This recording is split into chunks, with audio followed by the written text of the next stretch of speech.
Tes, tes. Assalamualaikum semua. Bertemu lagi kita dalam rancangan pendidikan agama Islam dengan topik wuduk. Jika dilihat di sini, seperti seorang lelaki sedang memikirkan sesuatu. Tetapi, apa yang dia fikirkan, ya? Oh, tentang wuduk. Jangan risau Anas, sebentar lagi Ustazah akan mengajarkan tentang wuduk. Sebelum itu, Ustazah akan perkenalkan diri Ustazah. Nama Ustazah Mariam Sakinah binti Hanafi. Pada minggu lepas, Ustazah ada cakap bahawa minggu ini Ustazah akan mengajar tentang wuduk. Sebentar tadi, Ustazah dengar Anas ada bertanya apa itu wuduk. Selepas ini, Ustazah akan menerangkan tentang maksud, rukun dan perkara yang membatalkan wuduk dengan lebih jelas. Jom belajar wuduk. Maksud wuduk. Wuduk atau mengambil air sembahyang ini bermaksud menggunakan air dengan berniat untuk membersihkan anggota wajib bagi menghilangkan hadas kecil. Ibadah solat yang dilakukan tanpa wuduk adalah tidak sah dan sia-sia. Wuduk juga dapat membersihkan hati dari sifat-sifat buruk dan tercela serta menyucikan badan dari dosa. Kami dah faham maksud wuduk, Ustazah. Seronoknya belajar topik wuduk ni. Itulah maksud wuduk. Ustazah harap murid semua dapat memahami maksud wuduk dengan baik. Seterusnya, Ustazah akan menunjukkan kepada kamu semua tentang rukun wuduk. Bersediakah semua? Sedia.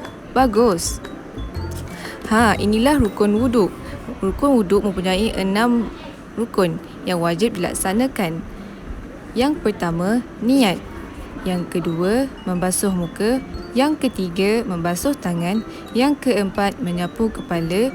Yang kelima, membasuh kaki. Dan yang keenam, tertib. Ikut kesemua rukun ini kerana jika tidak mengikut rukun ini, maka wuduk tidak sah dan solat juga tidak akan sah. Seterusnya, jom kita saksikan video TikTok tentang rukun wuduk supaya kamu mudah untuk mengingatinya.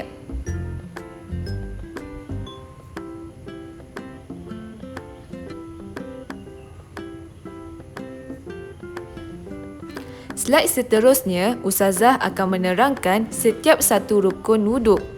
Yang pertama, membaca niat. Niatnya ialah Nawaitul wudu'i li raf'il hadathil asghari lillahi ta'ala. Maksudnya, sahaja aku berwuduk bagi mengangkat hadas kecil kerana Allah Ta'ala. Seterusnya, rukun yang kedua ialah membasuh muka. Membasuh muka ialah bahagian wajib dibasuh ialah dari sempadan tempat tumbuh rambut sehingga ke bawah dagu dan dari anak telinga kanan hingga ke anak telinga kiri. Pastikan kamu semua sapu seluruh muka dengan rata, ya. Rukun yang ketiga ialah membasuh tangan. Membasuh kedua belah tangan sampai ke siku termasuk celah-celah jari dan kuku. Kamu perlu gosok di celah-celah jari dan kuku supaya tiada bahagian kulit yang tidak terkena wuduk.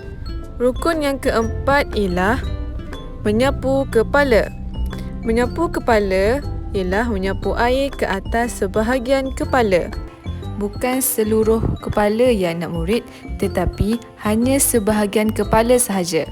Seperti gambar yang Ustazah tunjukkan di bawah. Seterusnya, rukun yang kelima ialah membasuh kaki. Membasuh kaki ialah membasuh kedua belah kaki hingga ke buku lali.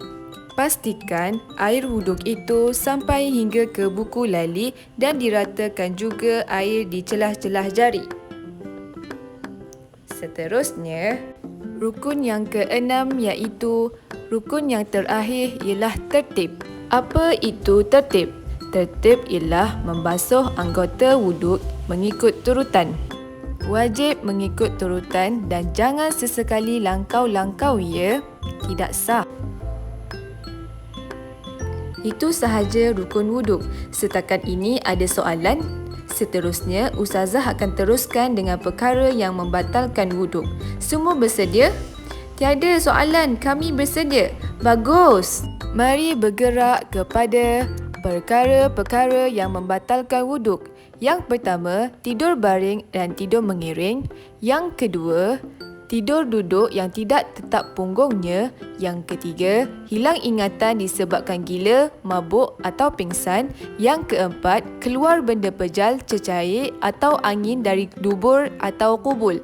Yang kelima, bersentuh kulit berlainan jantina yang bukan mahram tanpa berlapik. Yang terakhir, menyentuh kemaluan atau dubur dengan tapak tangan atau perut anak jari.